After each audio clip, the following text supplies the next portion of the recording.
waaw xam nga man dama koy faral di wax am nañu nous sommes suffisamment responsables à tel point que du ñu jël yenn xeetu mbir yi di ko politiquer duñ ko def duñ koy def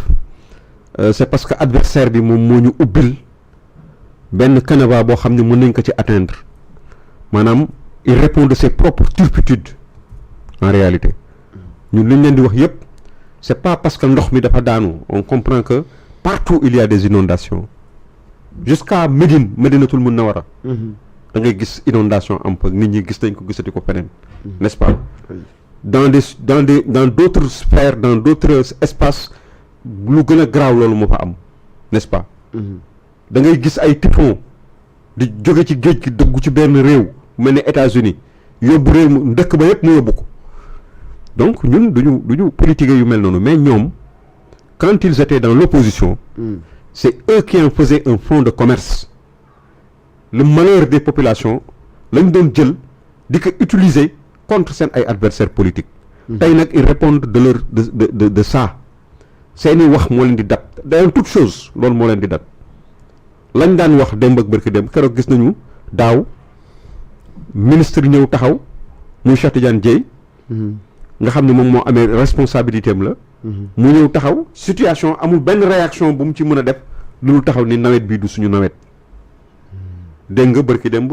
le premier ministre ba mu demee ma ngay fàttali ni waa ji doon na wax naan nawet bi du suñu nawet man sax ma koy interpeller moom ne que bu ko sax jiiñ rek Cheikh Tidiane Dièye vous êtes tout aussi responsable monsieur le premier ministre que Cheikh Tidiane Dièye parce que vous êtes le chef du gouvernement donc vous répondez des erreurs de Cheikh Tidiane Dièye Cheikh Tidiane Dièye yaa koy corriger mais la mu def te normalul loo xam ni jàpp nañ ni lu ñu ko mën a sikke la bu ci génne sa bopp ci nga bokk yax yaay patron n'est-ce pas donc dañu jàpp ni ñëw na fa wax nañu etu génn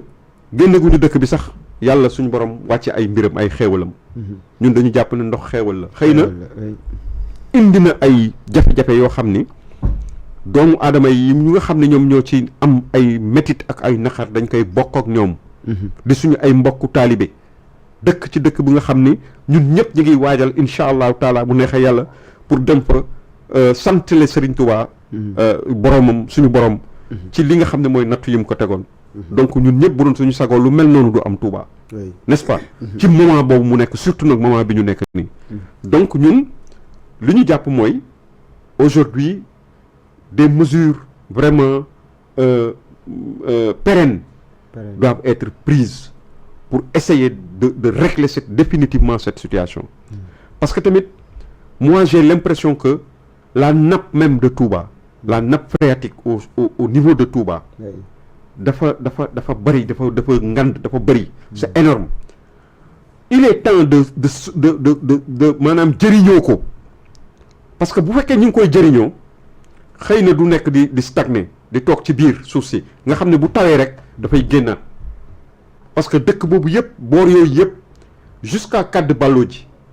par expérience jusqu'à Kaddu Ballo ji mais ndox yoo xam ni ñoo fa ne xeetu ndox yoo xam ni ci eau naturelle xam nu ñu koy waxeeti yu extraordinaire yu nga xam ne moo raw ay kirène eau de source yoo xam ne macha allah mooy géer yi boo demee am na à quelque part am na benn exploitation sax bu nekk foofu ci buntu Touba boo xam ne ay nu la tudd foog naa boobu aussi genre xeetu ndox yooyu la donc la fa nekk ci ndox dafa war a mën a jëriñ dañ ko war a mën a indi ay pexe pour jëriñ askan bi mën ko jëriñoo su ko defee muy wàññeeku napp bi ñu koy jëriñoo ci dara nga xam ne ndox mi bu ñëwee du fekk si waat encore beneen ndox man ci biir nord bi rek dem naa fi Touba ci biir nord bi jógee la résidence de Boursine laa daloon Coumba Ndoffène kër Arona Coumba Ndoffène fekk booy dañ doon waaj a def suñu symposium boobu de notre famille n'est-ce pas ñu demoon am suñu benn xarit boo xam ne moo ñu fa dalloo ba ñuy dem di julli ji ci jumaa ji bi ma rombee jóge ci résidence ku xam résidence boobu Boursine ngay dem ci jumaa ji côté boobu ci ginnaaw yëpp te nord la amul taw amul dara mais mi ngi tooy xepp j'ai attiré l'attention ñi ma àndaloon man leen lii de bu ko fi nawet fekkee aussi day génnaat ñu ne ma effectivement jusqu'à présent il y a des zones où l'eau est là-bas. Donc xam nga problème bi mooy au lieu d'attendre nawet bi ñëw ngay doog a taxaw am taxawaay man je pense que il faut savoir anticiper dès lors que nawet bi wàcc na li ngeen war a def mooy xinte ko mu nekk soxla boo xam ne nuit et jour 24 heures sur 24 nit ñi dañ ciy nekk pour mën a indi solution mais vraiment ñu ngi massawu quoi population yi nga xam ne ñooy dund jafe-jafe yu mel noonu li ñu gën a jaaxal aussi ci nawet bi bokk na ci aussi il y a des zones qui jusqu'à présent n'ont pas enregistré de pluie. Il y a un déficit pluviométrique en réalité. Au lieu d'excédent, c'est à Touba que ça se passe. Mais ay Darou Mouhty wala ay Louga taw sax gisuñu ko. Taw sax gisuñu ko. Il y a un déficit de la pluviométrie dafa wàcc ak doole. Il y a les gens sont inquiets, les paysans sont inquiets. Am na ñu jiwoon il faut que ñu obligé jiwaat parce que dafa wow koŋ. Donc vraiment c'est un hivernage boo xam ni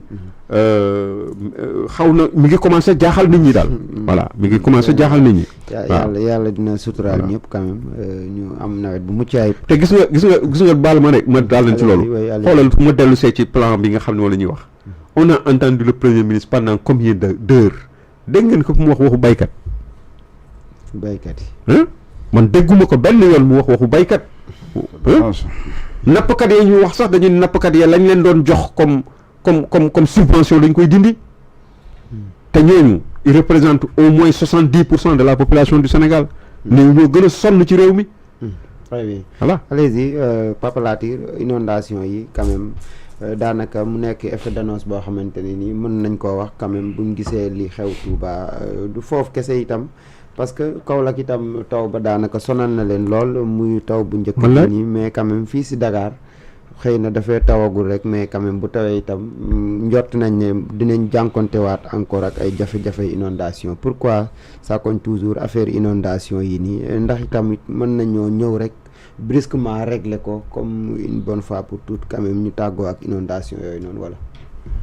waaw alhamdulilah fi may tàmbalee d'abord mooy question bi juutu woon boobu un peu ndax c'est lié bi ngay wax reboisement daf ñuy delloo suñu programme en fait parce que en 2022 j'étais la tête de liste départementale de la coalition Buntu Bi au niveau de Fatick mooy élection législative juste pour dire la ñu waroon def du jóg di sampay garab c'est pas ça moi je suis désolé damay xool affaire bi des fois dama naan mais ceci explique cela. Comment tu peux te lever du jour au lendemain nga dangay jëbat garab c'est pas comme ça. Tu crées ce que nous appelons le fonds vert de souveraineté. C'est un fonds vert de souveraineté. Tout à fait. nga jël ay gone.